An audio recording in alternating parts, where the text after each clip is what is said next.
Your spending is a story. The question is, are you the author or the narrator? Because most people can tell you what they spent money on, but they don't give much thought to the why. And that why is usually the difference between money feeling like peace or money feeling like pressure. Today, I'm gonna give you a simple framework to decode your spending without shame, without perfection, and without tracking 67 categories. My name is Ethan, your financial advocate. And around here, we build wealth in a way that supports your life, your family, your peace, not just your net worth. Of course, this is all for educational purposes. This is not tax, legal, or investment advice. As always, it's important to talk to a professional who can look at your specific situation. So here's the game plan for today. I'm gonna walk you through the 3 intentions behind almost any purchase you make. And then I'm gonna give you the 3 outcomes people actually want their money to create. And then we're gonna do a quick exercise I like to call Mahalo money, so you can align how you save, invest, give without feeling restricted. And we'll run through a quick example using food because that's honestly where people will often get stuck. All right, let's get into it. In my experience, almost every purchase will fit into one of these 3 intentions. First is you're trying to build your life. I want you to think, improve my quality of living.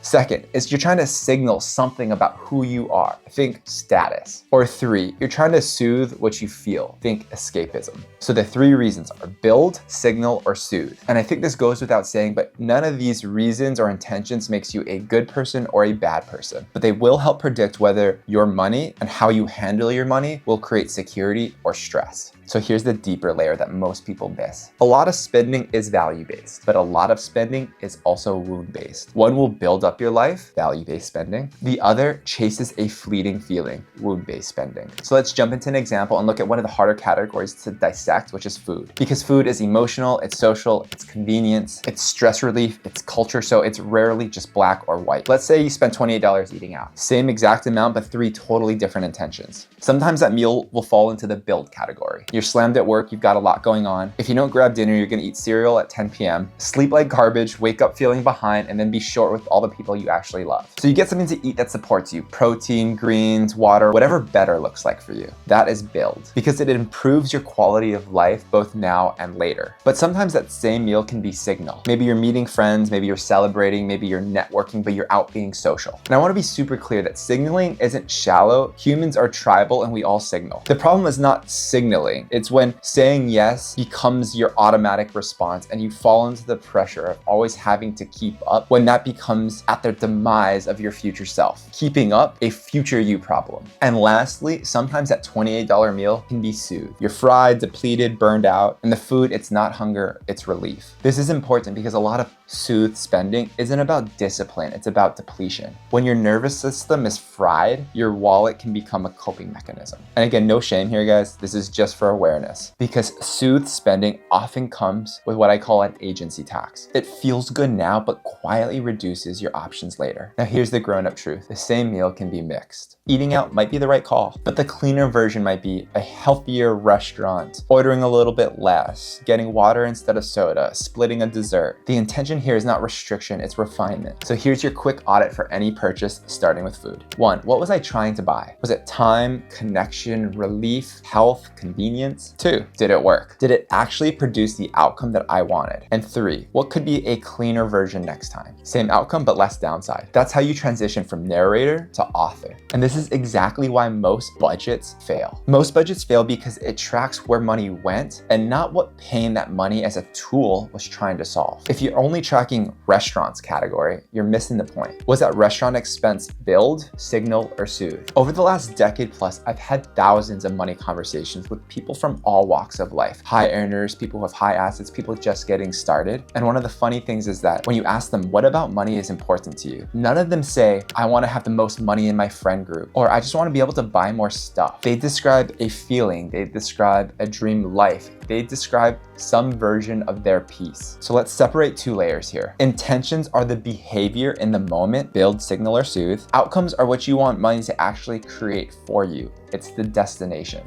Once you stop mixing these up, it's really easy to get clearer on your decisions. So I want to share this simple framework with you that helps break down what people want money for. And it can be broken down into 3 really simple outcomes. Number 1 is security. Security is peace, stability, a buffer against life. It's the ability to handle the unexpected without spiraling. So here's a quick test. If an unexpected $2,000 emergency happened this week, is that an annoying Tuesday, or are you in full-blown crisis mode? Number 2 is agency. Agency is my umbrella term for freedom, autonomy, power. Agency means options, aligned choices, and capacity. Next is aligned choice. I am choosing this because it fits my values. And finally, capacity. If something goes wrong, I'm still okay. I think that's what people actually mean when they say they want freedom. And lastly, number 3 is impact. Impact is supporting people you love. It's giving, it's legacy, it's contribution. Not guilt-based giving, really intentional giving, even if it's small, but on purpose. So if you just strip it all down, most people want money to create security, agency, or impact. So let me give you a scenario I see all the time. I'll sit down with someone making $300,000, $500,000 a year. They say they're investing, they say they're doing all the right things, but they still feel behind. They still feel like they're missing something. Then we look at their last 30 days of spending and we realize the issue isn't some math problem.